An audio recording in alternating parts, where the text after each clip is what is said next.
We have a very interesting related rates problem here in that we have a television camera positioned 4,000 feet from the base of a rocket launching pad. The angle of elevation in the camera has to be correct in order to at the correct rate in order to keep the rocket in sight.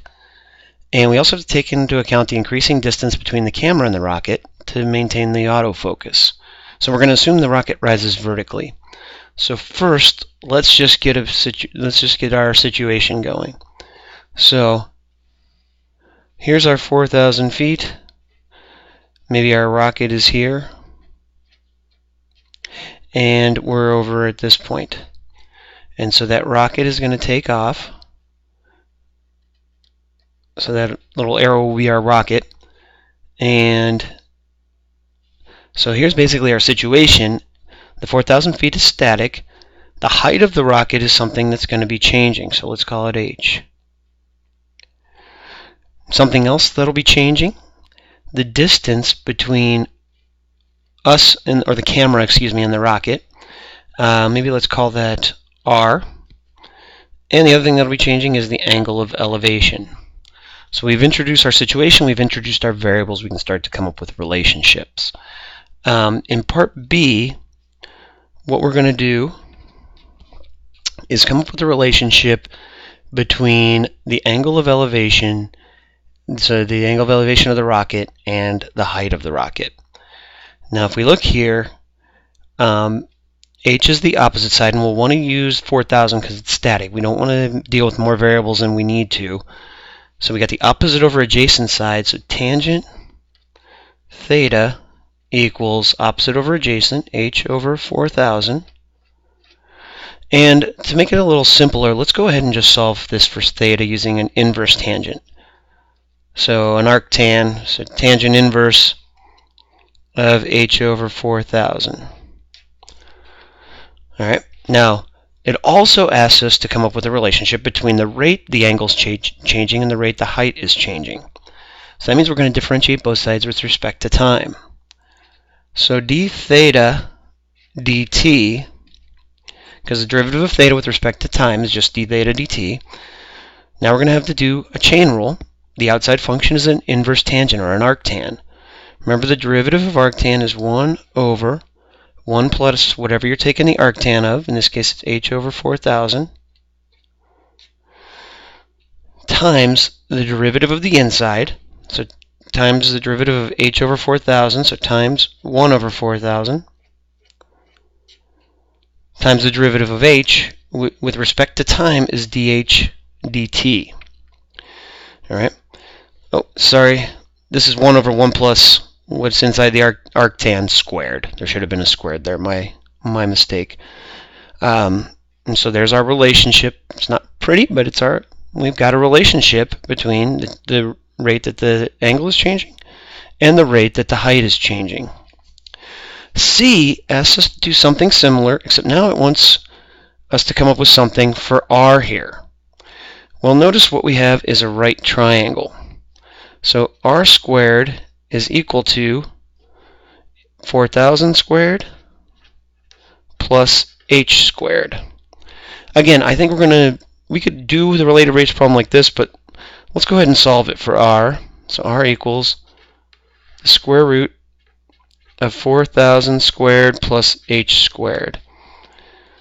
And that's, since we're going to be taking the derivative of this, remember that this is 4,000 squared plus h squared to the 1/2. And yeah, we can multiply out the 4,000 squared. I'm just leaving it that way for right now.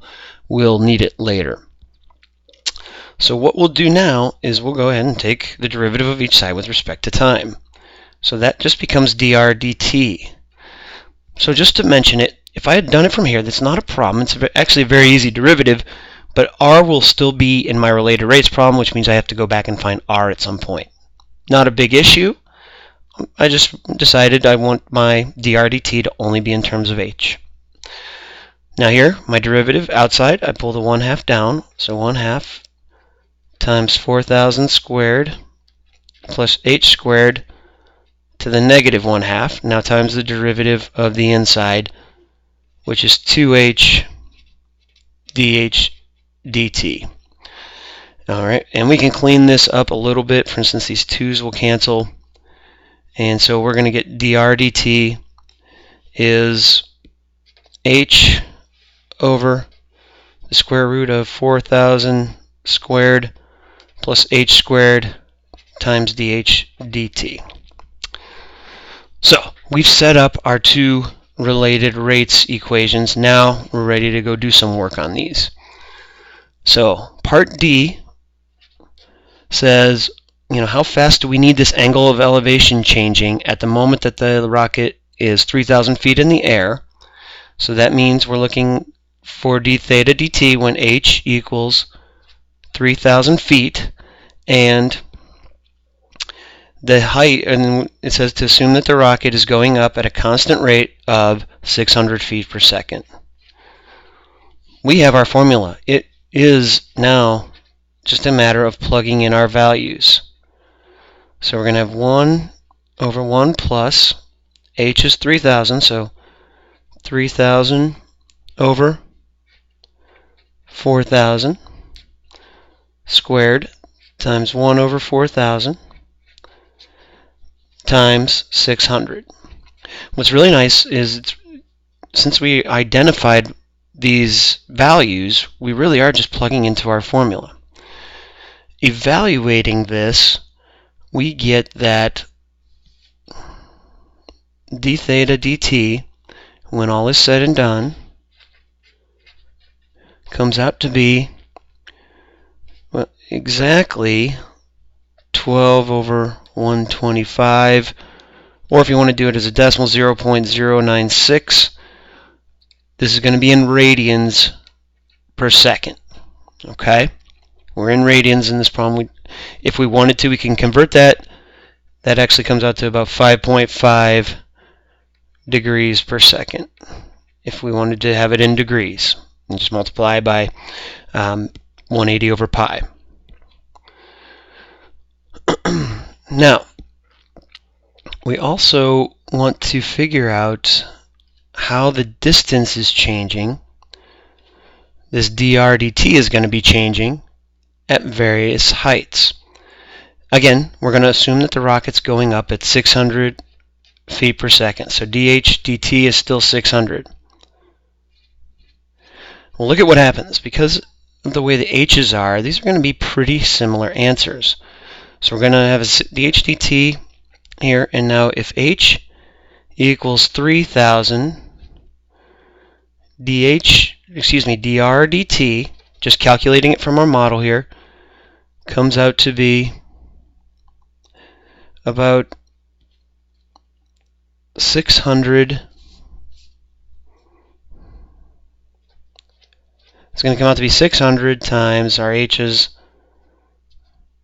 3,000 over square root of 4,000 squared plus 3,000 squared. We'll calculate these in just a second. But let's go ahead and set them up. At 4,000 feet, our dr dt is going to be the 600, except in almost the same, except now we have 4,000 over the square root of 4,000 squared plus 4,000 squared. So let's get an estimate of these r so we can see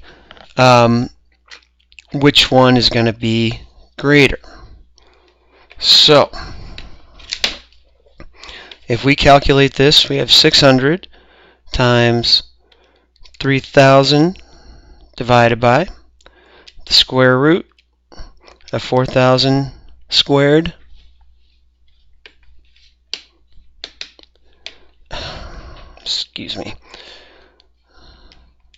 plus 3,000 squared. Okay, so we get 360. So that is going to be equal to 360, and now our units on this, remember, we're looking at a dr dt is going to be in the same that we measured before, the dh dt, which is feet per second. Now at 4,000 feet, this is one of the nice features of the calculator, I can just do second entry and change my 3,000s to 4,000, and we see we get a little bit larger number at about 424.26 feet per second. Which, if we think about it, makes sense, because as the rocket gets further away, the rate that its distance is increasing from us is going to be increasing as well.